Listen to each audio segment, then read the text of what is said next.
అదేదో కాస్త త్వరగా జరిగేలా చూడు స్వామి.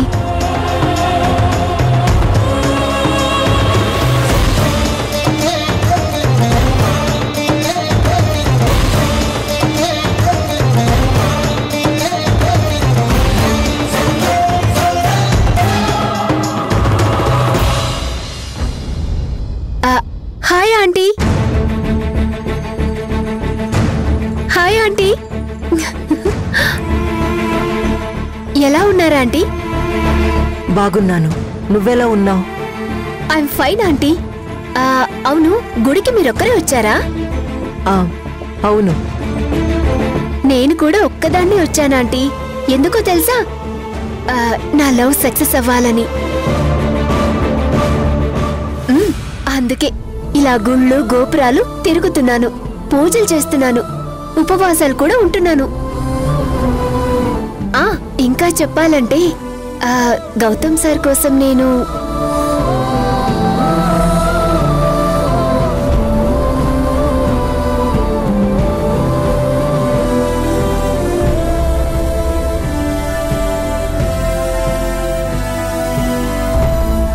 నేను ఫోన్ చేసి గౌతమ్ని ఇక్కడికి రమ్మన్నాను. కానీ ఈ ప్రియాంక ఇప్పుడు ఇక్కడే ఉంది. వాడేమో ఝాన్సీని ప్రేమిస్తున్నాడని అంటున్నాడు. ఈ అమ్మాయి ఏమో వాణ్ణే పెళ్లి చేసుకుంటానని భీష్మించు కూర్చుంది. ఇప్పుడు గౌతమ్ నా కొడుకే అని ప్రియాంకకి తెలిసిందంటే ఇంకేవైనా ఉందా? ప్రియాంక ఇష్టపడుతుంది గౌతమ్నే అని ఇంట్లో వాళ్ళందరికీ తెలిసిపోతుంది. అదే జరిగితే మావయ్య వెంటనే గౌతమ్కి ప్రియాంకకి పెళ్ళంటారు.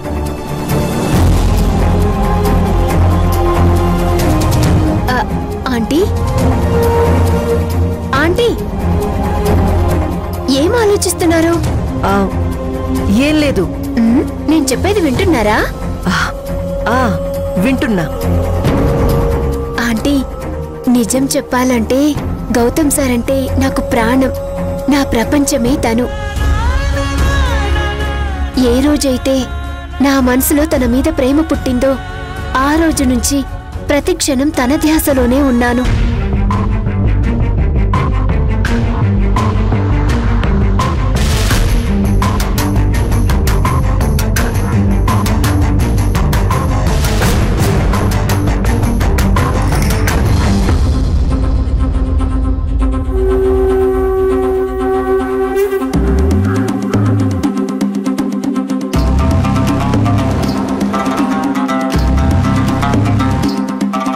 నాకు వద్దంటే ఐస్ క్రీమ్ కొనిచ్చినావు. నేనేమన్నా చిన్నపిల్లనా? తిను, మంచిగుంది, చల్లగా తిను.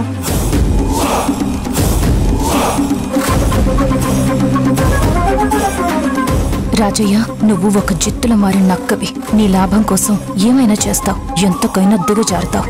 నీ భార్య పిల్లలతో సహా అందర్నీ నీ మాయలో వేసుకున్నావు. కానీ నీ ప్లాన్ ఏంటో తెలుసుకునే వరకు నేను నిన్ను నీడలా వెంటాడుతూనే ఉంటాను. ఈ ఝాన్సీ కళ్ళు కప్పి నువ్వు ఏమీ చేయలేవు.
ఆంటీ ఆంటీ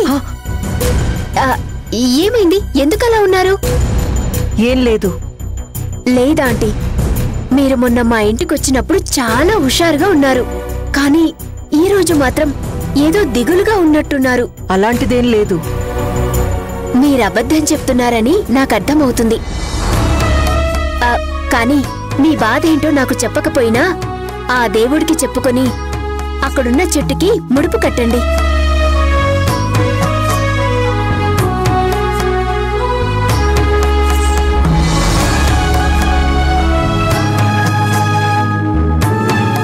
ఈ గుడి చాలా మహిమాన్వితమైనదంట. ఆ చెట్టుకి ముడుపు కడితే మనం కోరుకున్న ప్రతి కోరిక నెరవేరుతుందంట.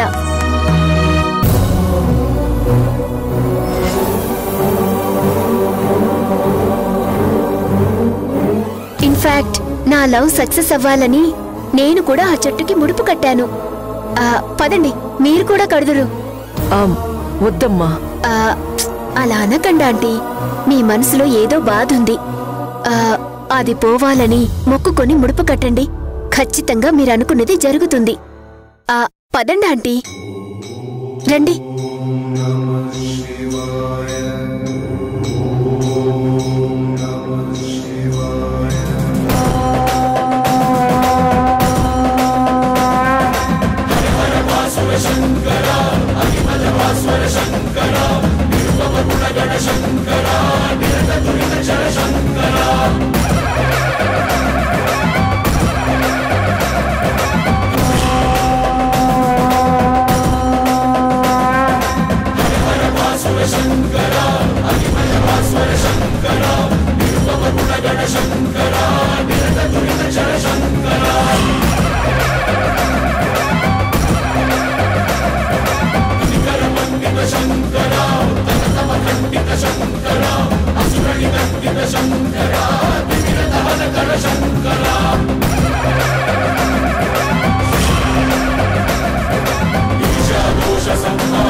నువ్వు ఖచ్చితంగా ఏదో ప్లాన్ చేస్తున్నావు.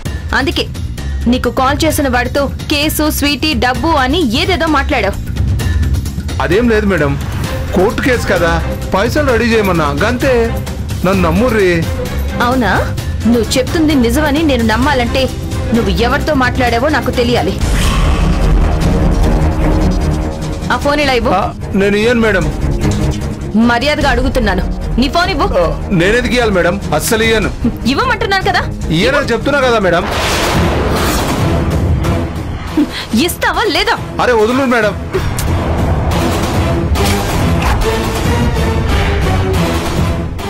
ఫోన్ ఏం చేసినా సరే ఇయ్యను మేడం. ఇవ్వమంటున్నాను కదా, ఇవ్వు. అరే ఇయ్యనని చెప్తున్నా కదా మేడం.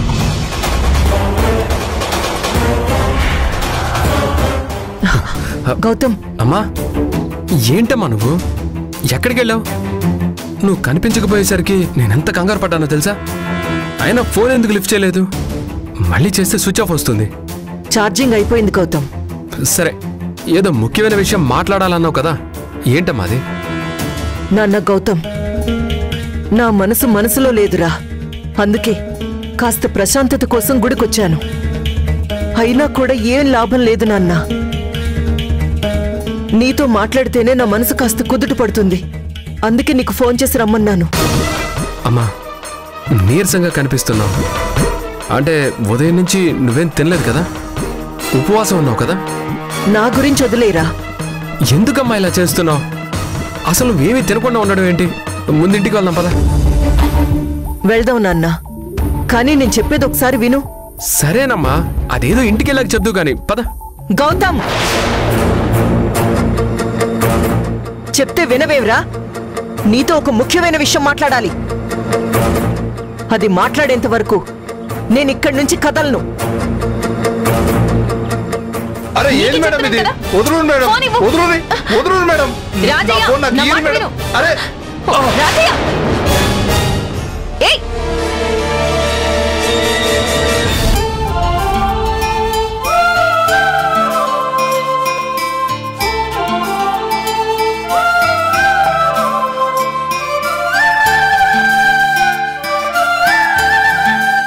వెంటనే వస్తా అన్నాడే యాడికి పోయిండబ్బా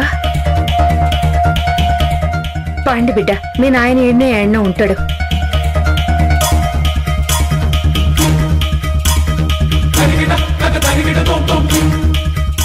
ఏమయ్యా యాడుండావు? ముఖ్యమైన విషయం అంటే ఏ విషయం అమ్మా? నీ ప్రేమ విషయం. ఇప్పటి వరకు మన ఇంట్లో జరిగిన అనర్థాలు చాలు. ఇంకా సమస్యల్ని కొని తెచ్చుకోవద్దు.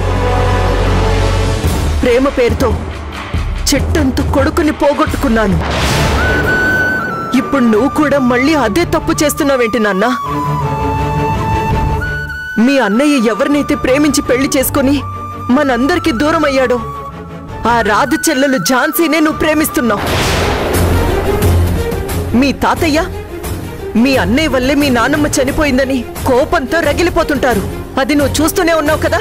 ఇప్పుడు నువ్వు ఆ ఝాన్సీని ప్రేమిస్తున్నావని తననే పెళ్లి చేసుకుంటావని కానీ ఇంట్లో చెప్తే మీ తాతయ్య అదో పెద్ద నేరం కింద భావిస్తారు. చాలా కఠినమైన నిర్ణయాలు తీసుకుంటారు. అంటే నేను ప్రేమించడం నేరం అంటావమ్మా? అవును, మీ తాతయ్య దృష్టిలో నువ్వు ఝాన్సీని ప్రేమించడం నేరమే అవుతుంది. నా మాట విన్నా అన్నా, నువ్వు అనుకున్నది ఈ జన్మలో జరగదురా. ఝాన్సీని మర్చిపోరా. అమ్మా, అది నా వల్ల కాదు. ఎందుకు? ఎందుకంటే నేను తనని ప్రాణంగా ప్రేమిస్తున్నాను.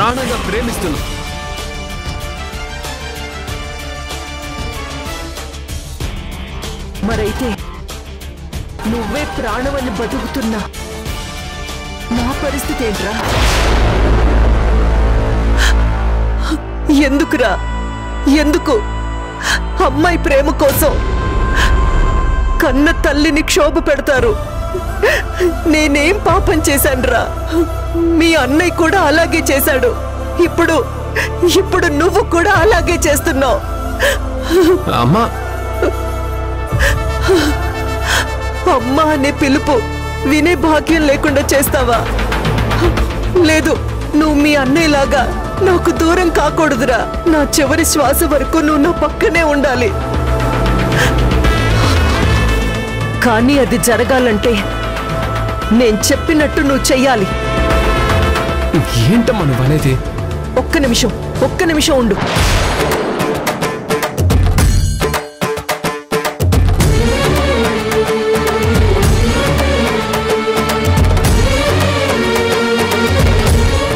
అమ్మా, ఏం చేస్తున్నావు నువ్వు?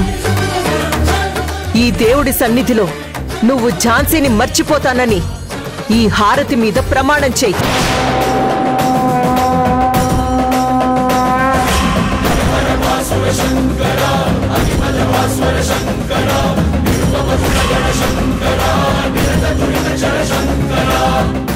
ఈ కన్న తల్లి మీద నీకు ఏమాత్రం గౌరవం ప్రేమ ఉన్నా నువ్వు ప్రమాణం చెయ్యి. ఏంటమ్మా ఇది? తల్లి ప్రేమకి అమ్మాయి ప్రేమకి ఎవరైనా ముడి పెడతారా? అది నాకు అనవసరం రా. నాకు నా బిడ్డ క్షేమమే ముఖ్యం.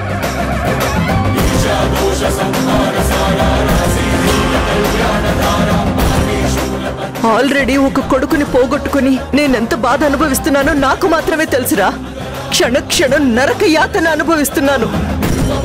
నీ విషయంలో కూడా అదే జరిగితే అంతకన్నా ముందు నా ప్రాణాల్ని నేనే బలి తీసేసుకుంటా. అమ్మా, ఏంటా మాటలు?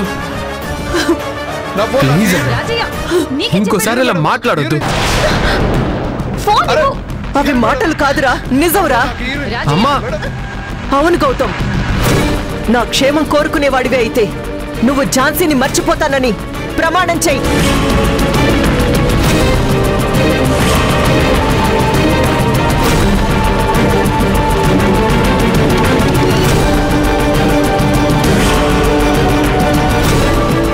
గౌతమ్, నువ్వింకేం ఆలోచించకుండా ప్రమాణం చెయ్యి.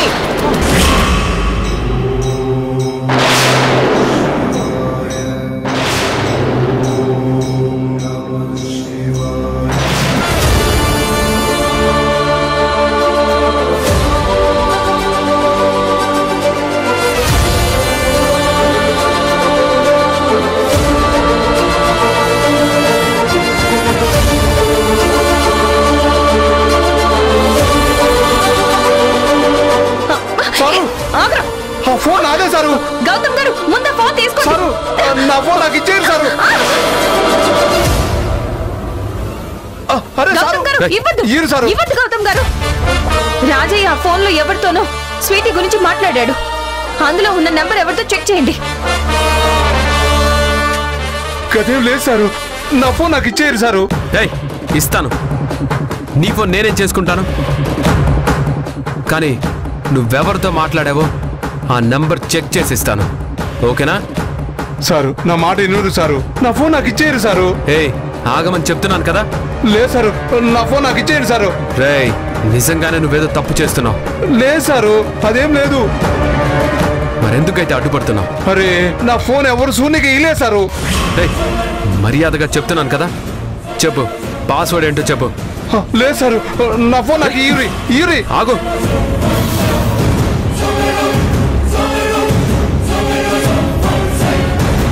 నేను ఫోన్ మాట్లాడింది రత్నం వెళ్తూ అని తెలిస్తే ఇక నా బతుకు జైలు పాలే. ఎట్లయినా ఇల్లు నా ఫోన్ చూడకూడదు.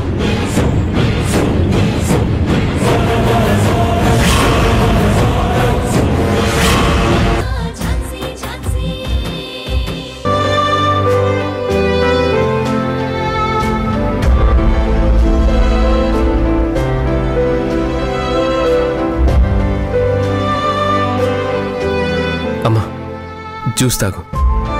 వద్దురా, తాగమ్మా. వద్దు. తాగు.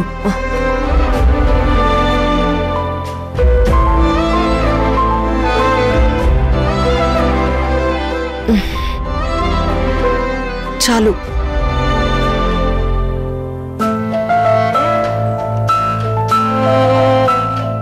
ఇప్పుడు ఎలా ఉంది కమల?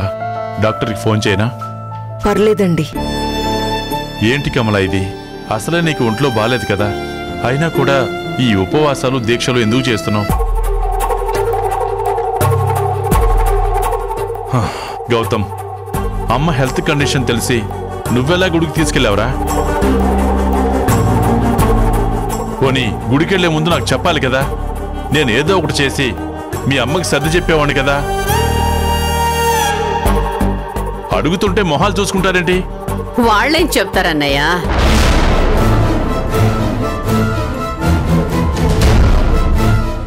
నన్ను అడగన్నయ్య. జరిగిన విషయం ఏంటో నేను చెప్తాను. ఏంటి మృణాల్ నువ్వు అనేది? అవునన్నయ్య, వదినకి నీరసం ఉపవాసం ఉంటే రాలేదు. తను అనుకుంటున్నది జరగడం లేదు అనే టెన్షన్ వల్ల వచ్చింది.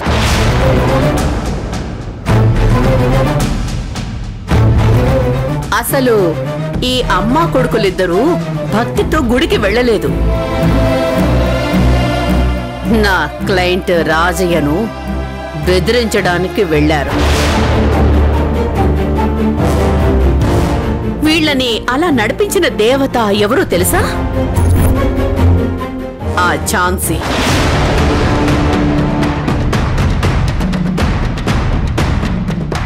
ఏం మాట్లాడుతున్నావు? వీళ్ళు రాజయ్యను బెదిరించడం ఏంటి? నిజమన్నయ్యా. కావాలంటే నీ కొడుకుని అడుగు. వీళ్ళు గుడిలో రాజయ్యను కలిశారో లేదో. గౌతమ్, మీరు గుళ్ళో వాడిని కలిశారా?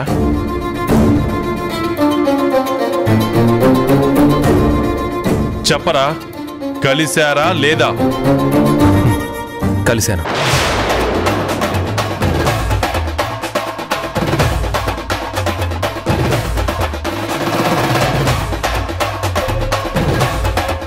ఈ రోజు రాజయ్య వాళ్ల పెళ్లి రోజని చాలా సంతోషంగా వాడి భార్య పిల్లలతో గుడికి వెళితే వీళ్లు వాళ్లను బెదిరించి కేసు విత్డ్రా చేసుకోమని చిత్రహింసలు పెట్టారంట.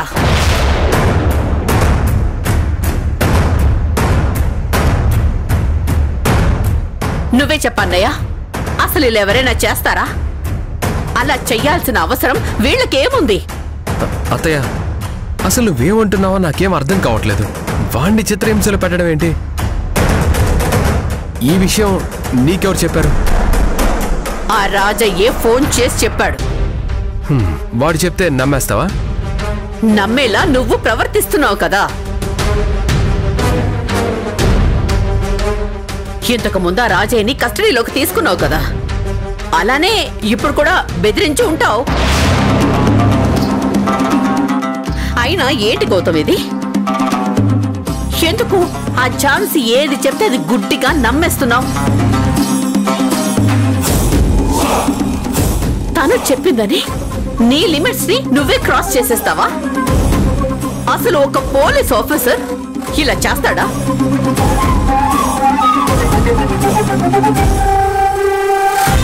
అన్నయ్య, ఆ రాజయ్య వాళ్ళని చూసావు కదా, వాళ్ళు ఎంత అమాయకులు. గౌతమ్ మళ్ళీ వాడిని ఎక్కడ కొడతాడోనని బోరును ఏడుస్తున్నాడు. వాళ్ళని చూస్తుంటే నాకే పాపం అనిపిస్తోంది. అత్తయ్య, మీరు వాడిని నమ్మద్దు. వాడొక చీటర్. డబ్బు కోసం ఎలాగైనా నటిస్తాడు. ఏం మాట్లాడుతున్నావు గౌతమ్? వాడు డబ్బు కోసం నటించడం ఏంటి? అన్నయ్య, స్వయంగా నువ్వే వెళ్ళి డబ్బు ఆఫర్ చేసినా కూడా వాడు తీసుకోలేదు కదా. నిజంగానే డబ్బు మీద ఆశ ఉంటే ఆ 10 లక్షలు వద్దనేవారు కాదు కదా. అవి తీసుకొని స్వీటీని వదిలేసేవాళ్లే కదా. అదే మీరలా అనుకోవాలనే వాడలా చేశాడు.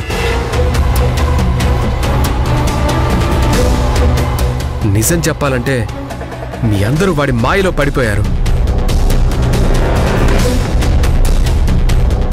అందుకే మేం చెప్పిన మాటలు మీకు నిజాలు అనిపించడం లేదు. అన్నయ్య, వీడు ఆ ఝాన్సీ మాయలో ఉన్నట్టున్నాడు. అందుకే ఏదేదో మాట్లాడుతున్నాడు. ఆ ఝాన్సీ 600 అబద్ధం చెప్పదంట. ఏంటో ఏంటో మరి వీడికి తన మీద అంత నమ్మకం. ఆ రాజయ్య వాళ్ళు స్వీటీ కోసం అల్లాడిపోతున్నారన్నయ్య. స్వీటీని ప్రేమగా చూసుకోవాలనుకుంటున్నారు. వాళ్ల బాధను అర్థం చేసుకోవాల్సిందే పోయి ఆ ఝాన్సీ చెప్పిన దానికల్లా గంగిరెద్దులా తల ఆడిస్తూ కనపడిన చోటల్లా వాళ్ళని టార్చర్ చేస్తున్నాడు నీ కొడుకు. చనిపోయిన నీ కొడుకు ప్రేమానురాగాలు పంచుకున్న స్వీటీ మీద నీకు జాలి కలుగుతుందేమో, కానీ మీరు ఎంత ప్రయత్నించినా ఈ కేసు కోర్టుకు వెళ్లకుండా ఆగదు. మీరు ఎన్ని ప్లాన్స్ వేసినా ఏం చేసినా సరే స్వీటీని రాజయ్య వాళ్ళ దగ్గరికి వెళ్లకుండా ఆపలేరు. మీరు స్వీటీ కేసు విషయంలో ఇన్వాల్వ్ అవ్వకుండా ఉంటేనే మీకు మంచిది, నాకు మంచిది. ఎందుకంటే ఈ కేసు గెలిచి స్వీటీని ఈ ఇంట్లోంచి పంపిస్తేనే మా డాడ్కి మనశ్శాంతి. అందుకే నాకు ఎవ్వరు అడ్డొచ్చినా నేను కేర్ చేయను.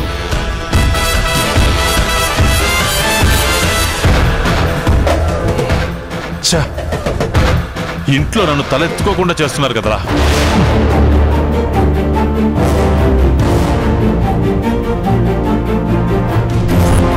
ఆంటీ, నిజం చెప్పాలంటే గౌతమ్ సార్ అంటే నాకు ప్రాణం. నా ప్రపంచమే తను.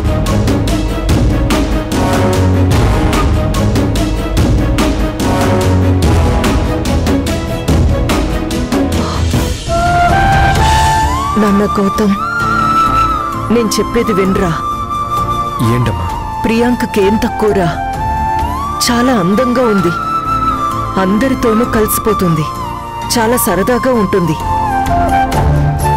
అన్నింటికంటే ముఖ్యంగా మనసులో ఏం దాచుకోదు. చాలా మంచి అమ్మాయిరా. నువ్వు ఝాన్సీని మర్చిపోయి ప్రియాంకని పెళ్లి చేసుకోనన్నా. అమ్మా చెప్పు నాన్నా, ప్రియాంకని పెళ్లి చేసుకుంటావా? నా క్లయింట్ శ్రీవల్లి రాజయ్య దంపతుల్ని విచారించడానికి అనుమతి ఇవ్వాల్సిందిగా కోర్టు వారిని కోరుతున్నాను. Yes, proceed. Thank you my lord. బోన్లోకి రండి.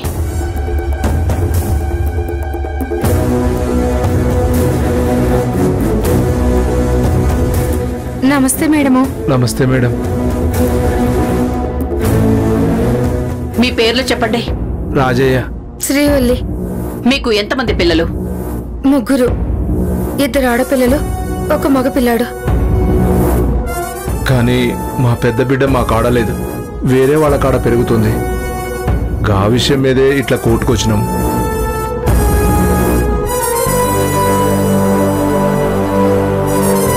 మీరు ఏం పని చేస్తుంటారు? దినం ఏదో కూలీనాలు చేసుకొని బతుకుతాం మేడం. యువర్ ఆనర్, వీళ్ళవి చాలా చిన్న చితక బతుకులు. అవు మేడం, కానీ నా పెళ్ళం పిల్లల్ని మంచిగా చూసుకుంటా. యువర్ ఆనర్, మీ అందరికీ గుర్తుందో లేదో, ఇంతకు ముందు లాయర్ ఝాన్సీ గారు మా అన్నయ్య కొడుకు పిల్లల విషయం మీద మా కుటుంబం మీద కేసు వేశారు. తనే వాదించి ఆ కేసు గెలిచారు. కోర్టు వారి ఆర్డర్ ప్రకారం ఆ 2 పిల్లలు ఇప్పుడు మా ఇంట్లోనే పెరుగుతున్నారు. ఈ రాజయ్య శ్రీవల్లి కూతురు ఎవరు కాదు యువర్ ఆనర్, ప్రస్తుతం మా ఇంట్లో పెరుగుతున్న ఆ 2 పిల్లల్లో ఒకరు. తన పేరు స్వీటీ.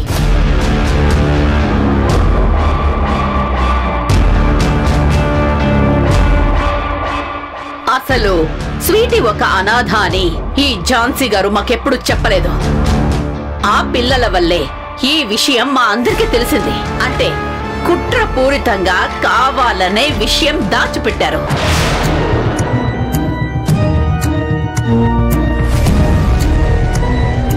పోయిన తమ బిడ్డ కోసం తల్లడిల్లిపోతున్న ఈ రాజయ్య శ్రీవల్లి సంవత్సరాల కొద్దీ ఎక్కడెక్కడో తిరిగి ఎవరెవరినో అడిగి చివరికి మా ఇంట్లో పెరుగుతున్న స్వీటీనే వాళ్ల బిడ్డ అని తెలుసుకుని మా ఇంటికొచ్చారు. వీళ్ల బిడ్డని వీళ్ళకివ్వమని అడుగుతున్నారు.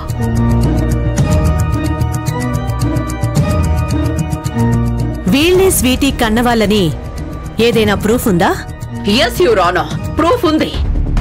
స్వీటీ ఇప్పుడు బోన్ మ్యారో అనే ప్రాబ్లంతో హాస్పిటల్లో అడ్మిట్ అయి ఉంది. చావు బతుకులతో పోరాడుతోంది.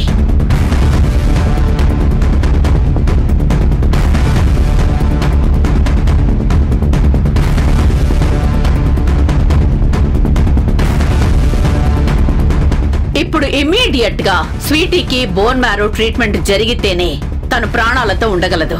బోన్ మ్యారో కన్నవాళ్లది, లేదంటే చాలా అరుదుగా అదర్ పర్సన్స్ ది మ్యాచ్ అయ్యే అవకాశం ఉంటుంది. శ్రీవల్లి బోన్ మ్యారో స్వీటీకి మ్యాచ్ అయింది. ఒకసారి ఈ రిపోర్ట్ చూడండి యువర్ ఆనర్.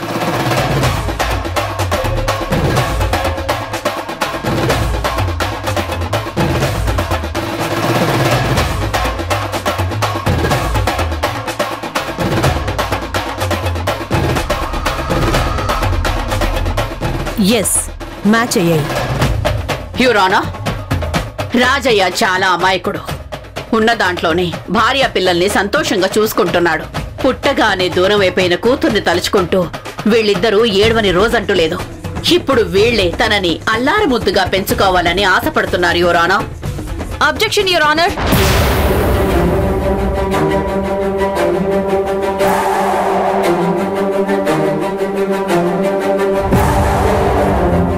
లాయర్ మృణాలిని గారు కేసుని పక్కదోవ పట్టించడానికి ప్రయత్నిస్తున్నారు. వాట్? నేను కేసుని పక్కదోవ పట్టించడమా? నో. ఎస్.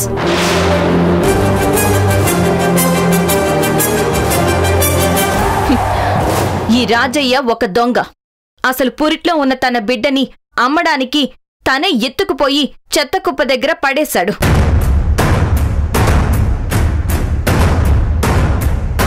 లాయర్ మృణాలిని గారు తన క్లయింట్ రాజయ్య అసలు రూపాన్ని కప్పిపుచ్చి తను మహాత్ముడు, మంచివాడు అని ఏదేదో గొప్పలు చెప్తున్నారంటే దీన్ని ఏమనుకోవాలి?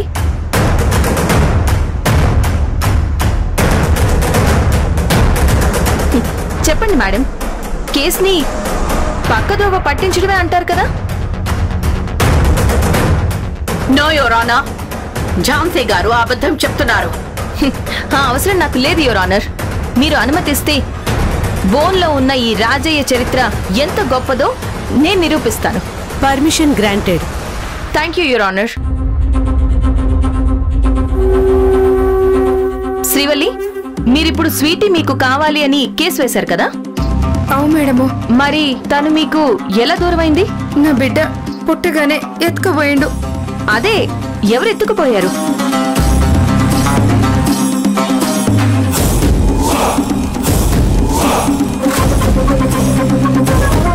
పర్లేదు చెప్పండి. నా పెనిమిటి. విన్నారు కదా యువర్ ఆనర్, తన బిడ్డని ఎత్తుకుపోయింది తన భర్తే అని శ్రీవల్లి చెప్తుంది. దీన్ని బట్టి ఆలోచిస్తే ఈ రాజయ్య ఎంత నీచుడో అర్థమవుతుంది. లేదు మేడం, నా బిడ్డ నేను ఎత్తుకుపోలే. నువ్వే ఎత్తుకుపోయావని నీ భార్య చెప్తుంది కదా. దానికి అసలు విషయమే తెలియదు మేడం. అవును యువరానో, రాజయ్య మీద ఈ ఝాన్సీ మోపుతున్నది అభియోగమని నేను నిరూపిస్తాను. Proceed. Thank you my lord.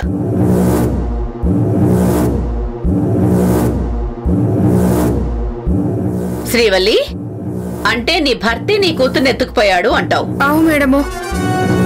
సరే, మరి తను ఎత్తుకుపోతుంటే నువ్వేం చేస్తున్నావు? నేనప్పుడు సోయిలో లేను మేడము. స్పృహలో లేకపోతే మరి నీ భర్తే ఎత్తుకుపోయాడని ఎలా చెప్తున్నావు?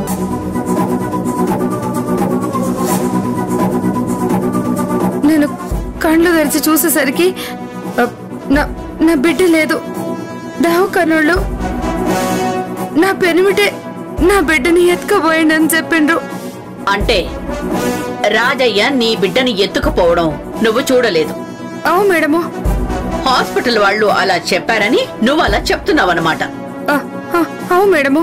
ఒకవేళ ఆ రోజు నీ బిడ్డని ఎత్తుకుపోయింది ఏ ఎల్లయ్యో పుల్లయ్యో అని హాస్పిటల్ వాళ్ళు చెప్తే నమ్మేదానివా? నమ్మేదాన్ని madam. Note this point your honour.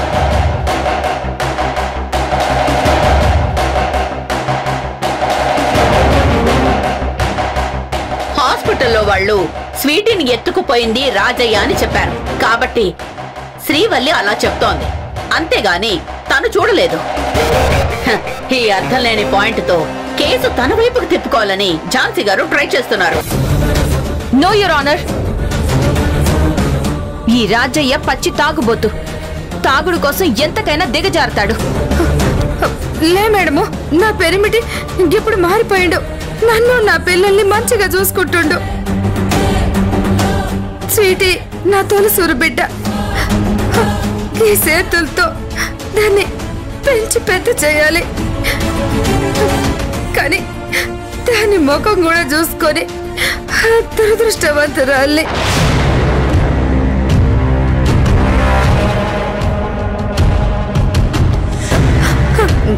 ఇప్పుడైనా దాన్ని మాకు ఇప్పించేసేయండి. మీ కాళ్ళు మొక్కుతాను మేడము.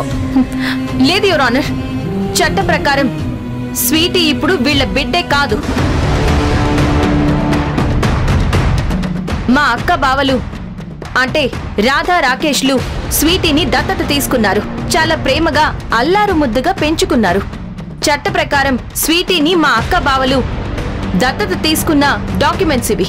ఒక్కసారి మీరే చూడండి.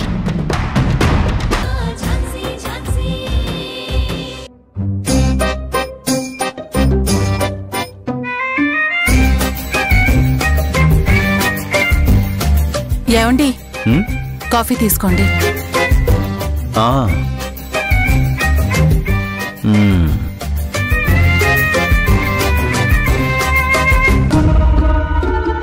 ఏమండి, నాకు చాలా కంగారుగా ఉందండి. ఎందుకు? కాఫీ బానే ఉంది కదా. కాఫీ గురించి కాదండి, కోర్టులో రాబోయే తీర్పు గురించి. మనమందరం వద్దని చెప్పినా వినకుండా ఆ ఝాన్సీ కోర్టుకు వెళ్ళింది, మృణాలని కూడా వెళ్ళింది. ఆల్రెడీ సెషన్ స్టార్ట్ అయి ఉంటుంది. ఇప్పుడు జడ్జ్మెంట్ ఎలా వస్తుందో ఏంటో. ఎందుకంత టెన్షన్ పడతావు పద్మ? ఉండు, ఝాన్సీ గెలుస్తుందో మృణాలిని గెలుస్తుందో ఇప్పుడే చెప్తాను. ఎలా చెప్తారో? ఉండు, నీకే తెలుస్తుంది.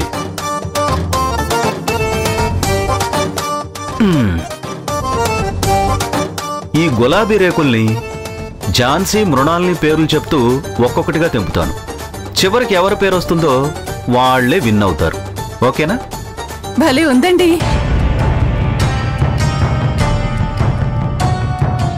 ఝాన్సీ గెలుస్తుంది, మృణాలిని గెలుస్తుంది. ఝాన్సీ గెలుస్తుంది, మృణాలిని గెలుస్తుంది. ఝాన్సీ, మృణాలిని, ఝాన్సీ. మృణాల్ని. ఝాన్సీ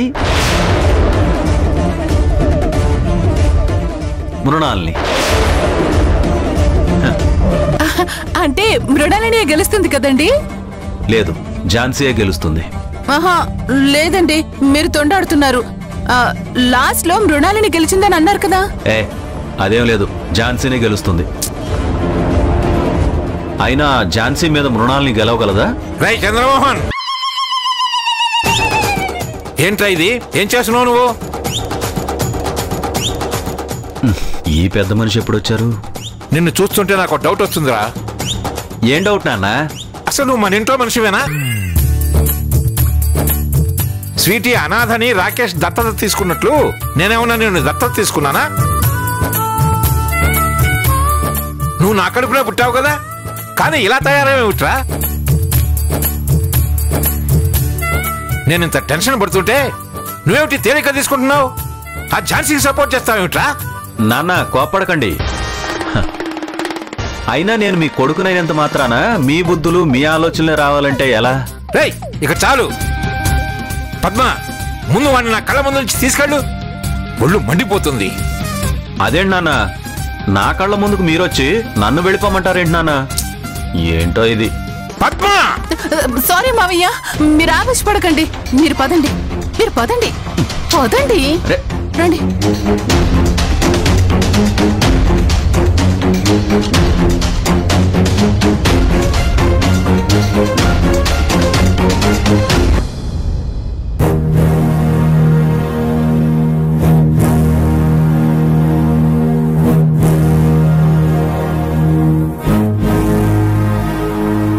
ఝాన్సీ గారు, మీరు ట్రీట్మెంట్ కి అడ్డుపడ్డారా? యువర్ ఆనర్, ముందు వద్దని చెప్పాను, కానీ తర్వాత ఈ రాజయ్య వాళ్ళ ఇంటికి వెళ్లి ట్రీట్మెంట్ కి సహకరించమని రిక్వెస్ట్ చేశాను. అప్పుడు వీళ్ళు స్వీటీని వీళ్ళకి ఇస్తాను అని చెప్తేనే ట్రీట్మెంట్ కి ఒప్పుకుంటానన్నారు.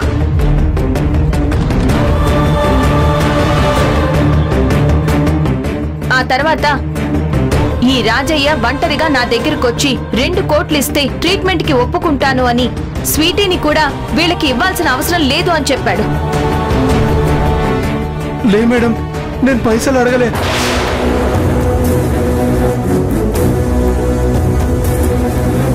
బిడ్డను బతికించుకునేకి ఇప్పుడు కూడా నేను సిద్ధంగా ఉన్నా. అందుకు ఒక్క పైసా కూడా అక్కర్లేదు.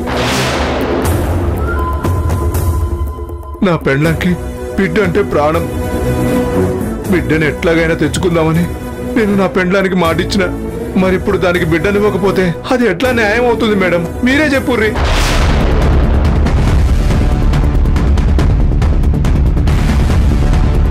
మా బిడ్డ ప్రాణాలతో ఉండాలని, దానికి ఏం కాకూడదని ఝాన్సీ మేడం మమ్మల్ని తిట్టినా చేదరించుకున్నా మా ఆత్మాభిమానాన్ని చంపుకొని మా మనసు ఇరుసుకొని ట్రీట్మెంట్కి వస్తామన్నాం. కాకపోతే మా బిడ్డను మాకు ఇవ్వాలని అడిగినాం. ఏమే, అంతే కదా? అవు మేడము, నా పెరిమిటి పైసలు అడగలేదు. కానీ ఈ ఝాన్సీ మేడం మాత్రం మా బిడ్డను మాకు ఇవ్వద్దని నా మీద నింద మోపుతుర్రు. కంతే మేడం.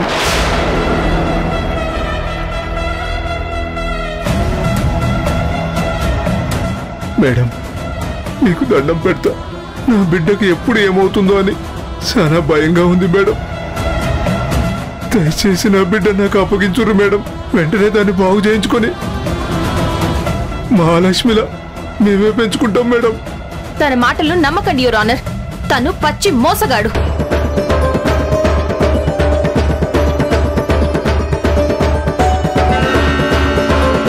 తను ఇంతవరకు చెప్పని అబద్ధం లేదు, చెయ్యని నేరం లేదు.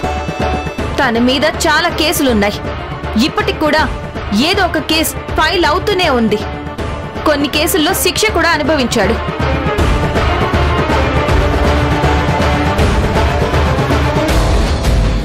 తన అవసరం కోసం కట్టుకున్న భార్యని కూడా మోసం చేస్తున్నాడు.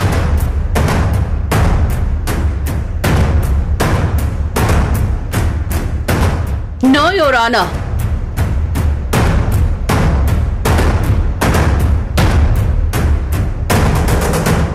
ఇప్పుడు రాజయ్య మారాడు. ఇంతకు ముందు కోర్టు వారి ఆదేశాల మేరకు ప్రత్యక్షంగానో పరోక్షంగానో రాజయ్య జైలు శిక్షని అనుభవించాడు, మంచిగా మారాడు.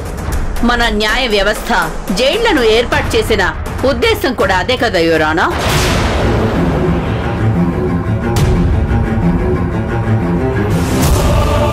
జైళ్లు అనేవి కేవలం శిక్షా కేంద్రాలు మాత్రమే కాదు, క్రమశిక్షణ నిలయాలు. తను చేసింది తప్పు అని తెలుసుకొని ఇప్పుడు తన భార్య పిల్లలతో మంచిగా ఉంటున్నాడు. తన బిడ్డను దక్కించుకోవాలని ఆరాటపడుతున్నాడు. అదంతా తన నటన యువర్ ఆనర్.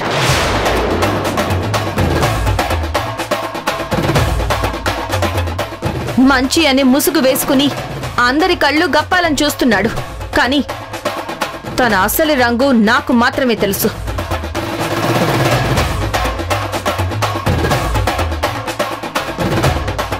ఈ రాజయ్య ఇద్దరు పిల్లలకి వేసుకోవడానికి మంచి బట్టలు లేవు, తినడానికి 3 పూటల తిండి కూడా లేదు.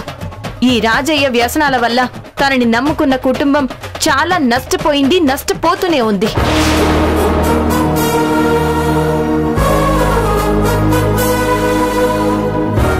ఇప్పుడున్న ఆ ఇద్దరు పిల్లల్ని సరిగ్గా పోషించలేని ఈ రాజయ్య మరో బిడ్డని ఎలా పెంచగలడు యువర్ ఆనర్? నేను రాజయ్య ఇంటి పరిస్థితిని కించపరచడానికి ఇలా మాట్లాడడం లేదు. నిజమేంటో ఆ ఇంటి పరిస్థితి ఏంటో మీ దృష్టికి తీసుకురావడం కోసం మాట్లాడుతున్నాను. ఇల్లు గడవని స్థితిలో ఉన్న ఈ కుటుంబానికి ఇప్పుడు స్వీటీనిస్తే తనని వాళ్ళ పేదరికానికి బలి చేస్తారు. 3 పూటలా కాదు కదా, కనీసం 1 పూట కూడా తిండి పెట్టరు. అసలు తన భవిష్యత్తే నాశనం చేసేస్తారు. స్వీటీతో పాటు ఆ ఇద్దరు పిల్లల జీవితం కూడా నాశనం అయిపోతుంది.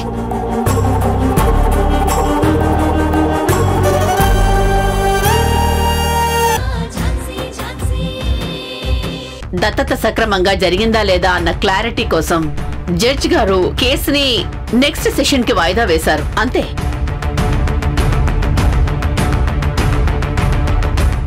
నెక్స్ట్ సెషన్ వరకు ఈ మహానుభావుడు మనల్ని బతకనిస్తాడో లేదో. డాడ్, ఖచ్చితంగా స్వీటీ ఆ రాజయ్య వాళ్ళకి చెందేలా జడ్జిమెంట్ వస్తుంది. ఆ నమ్మకం నాకుంది. నాకు కావాల్సింది నీ నమ్మకం కాదు, జడ్జిమెంట్.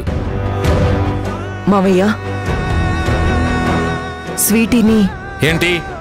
స్వీటీని వాళ్ళకి అప్పగించొద్దు అంటావా? అది కాదు మావయ్య, మన రాకేష్ ఎంతో ఆదర్శంతో స్వీటీని దత్తత తీసుకున్నాడు. ఇప్పుడు ఆ దత్తత కూడా చెల్లదని నిరూపించే ప్రయత్నం చేస్తున్నారు. ఇది ఎంతవరకు కరెక్ట్? చనిపోయిన వాళ్ల గురించి చెడుగా మాట్లాడకూడదు అంటారు కదా, కానీ ఏ తప్పు చేయకుండానే వాణ్ణి చెడ్డవాడిగా ముద్రించాలని చూస్తున్నారు కదా.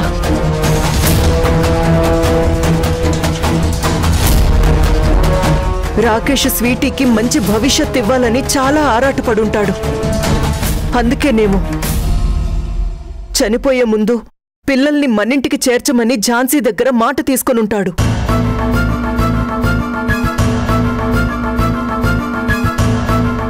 మావయ్య, వాడు బతికున్నప్పుడు వాడికి మనం ఏం చేయలేకపోయాం. కనీసం వాడి చివరి కోరికైనా తీర్చాలి కదా మావయ్య. ఇక చాలా ఆపు కమలా.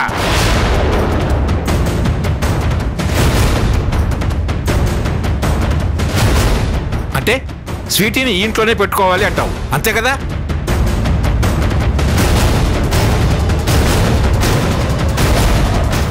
నీ పెద్ద కొడుకు చనిపోయి ఉండొచ్చు, కానీ ఇంటి పెద్దగా నేను ఇంకా బ్రతికే ఉన్నాను. డాడ్, నాన్న, మావయ్య, ఏ రోజైతే నా పెద్ద మనవడు నా మాట కాదని ఇంటి గడప దాటి వెళ్ళిపోయాడో ఆ రోజు నుంచి అసలు వాడు నా మనవడే కాదు అనుకున్నాను. అలాంటిది ఇప్పుడు వాడి ఆదర్శాలతో ఆశయాలతో నాకు అవసరం లేదు. వాడి చివరి కోరిక తీర్చాల్సిన అవసరం అంతకన్నా లేదు.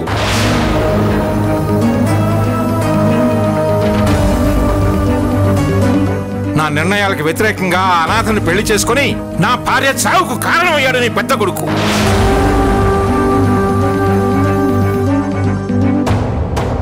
నీ పెద్ద కొడుకు నీ కుటుంబానికి దూరం చేసిన అనాథ చెల్లెలు మన ఇంటికొచ్చి మన నెత్తి మీదకే ఎక్కి మన మీదనే పెత్తనం చేయాలని చూస్తుంది.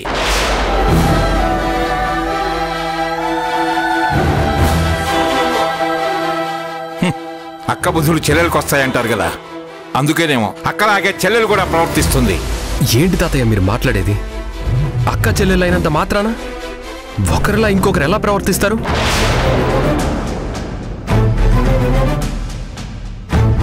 గౌతమ్, నువ్వు సైలెంట్గా ఉండు. సైలెంట్గా ఉండమంటావేంటమ్మా? ఇప్పుడు నేనేమైనా తప్పు మాట్లాడానా?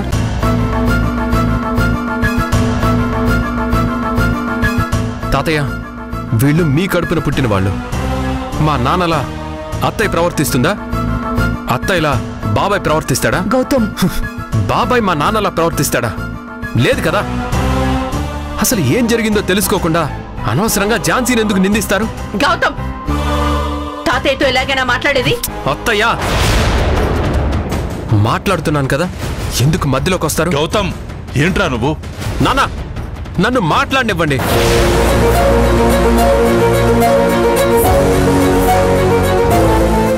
తాతయ్య, ఇప్పుడు అమ్మ అడిగిన దాంట్లో తప్పే ఉంది. మనం అన్నయ్య చివరి కోరిక కూడా తీర్చలేమా? గౌతమ్, ప్లీజ్ రా, సైలెంట్గా ఉండరా. చనిపోయిన వాళ్ళని సాధించడం కోసం బతుకున్న వాళ్ళని బలి చేస్తారా?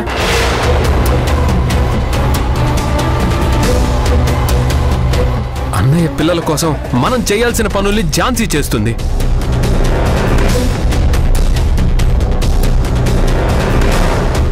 అసలు పిల్లల కోసం తను ఎంత కష్టపడుతుందో తెలుసా?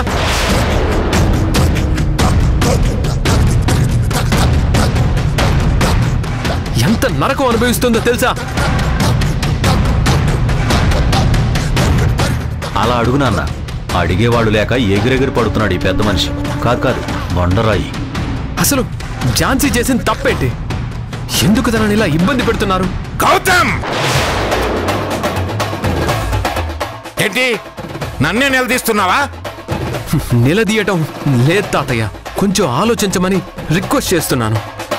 అయినా ఝాన్సీనంటే నీకు రోషం పొడుచుకొస్తుందేమిటి? కొంపదీసి మీ అన్నయ్యని ఆదర్శంగా తీసుకొని వాడి పళ్ళని చెల్లెలతో ప్రేమ వెలగబడదాం అనుకుంటున్నావా? ఏ తప్పే ఉంది?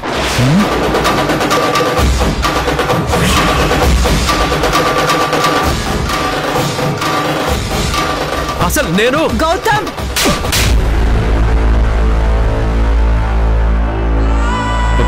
కమల,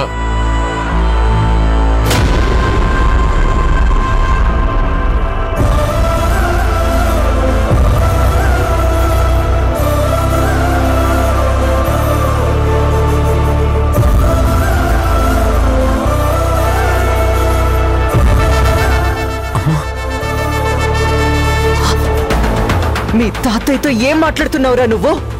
పెద్దంతరం చిన్నంతరం లేదా నీకో?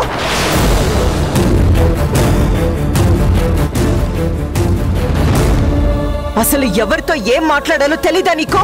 ఇప్పుడు నేనేమన్నానమ్మా? నువ్వింకేం మాట్లాడొద్దు. వెళ్ళు. అది కాదు. లోపలికెళ్ళు అన్నానా?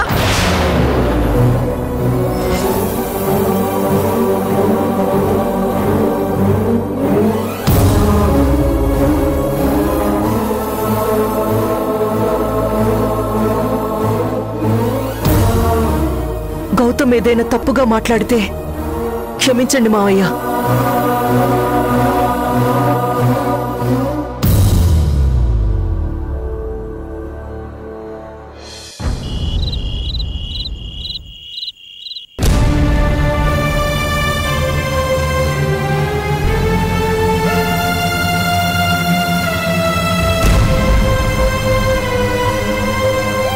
స్వీటీ, పిన్ని ఏమైంది? నువ్వు కేసు విన్నాయావా? జడ్జి రాజే వాళ్ళని పనిష్ చేశారా?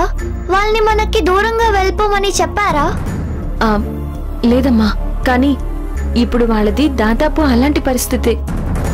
నాకు తెలుసు పిన్ని, నువ్వు ఖచ్చితంగా నన్ను వాళ్ళకి ఇవ్వవు.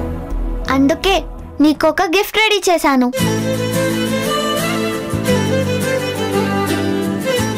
ఇదిగో చూడు.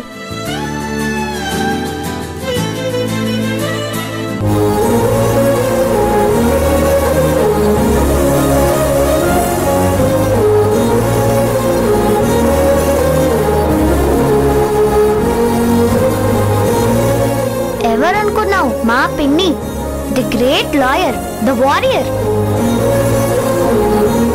మా పిన్ని కేస్ టేకప్ చేస్తే విన్ అయినట్టే. స్వీటీ మేడం, డాక్టర్ గారు రౌండ్స్కి వస్తున్నారు, మీరు కాసేపు బయట ఉండండి. సరే, ఇప్పుడే వస్తాను.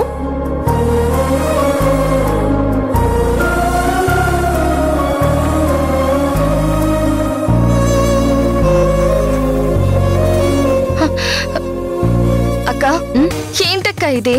అసలు నువ్వు కేసు గెలవడానికి వాదిస్తున్నావో ఓడిపోవడానికి వాదిస్తున్నావో అర్థం కావడం లేదు. స్వీటీ పరిస్థితి చూస్తున్నావు కదక్క. తనకి ఎప్పుడు ఏమవుతుందో తెలియట్లేదు. ముక్కులో నుంచి బ్లడ్ వస్తుంది. డాక్టర్ ఏమో వెంటనే ట్రీట్మెంట్ చేయాలి, లేదంటే బ్రతకడం కష్టం అంటున్నారు. ఇలాంటి పరిస్థితుల్లో ప్రాణం పోస్తానని వస్తున్నా ఆ రాజయ్య వాళ్ళ మీద నువ్వు కేసు వాదిస్తున్నావు.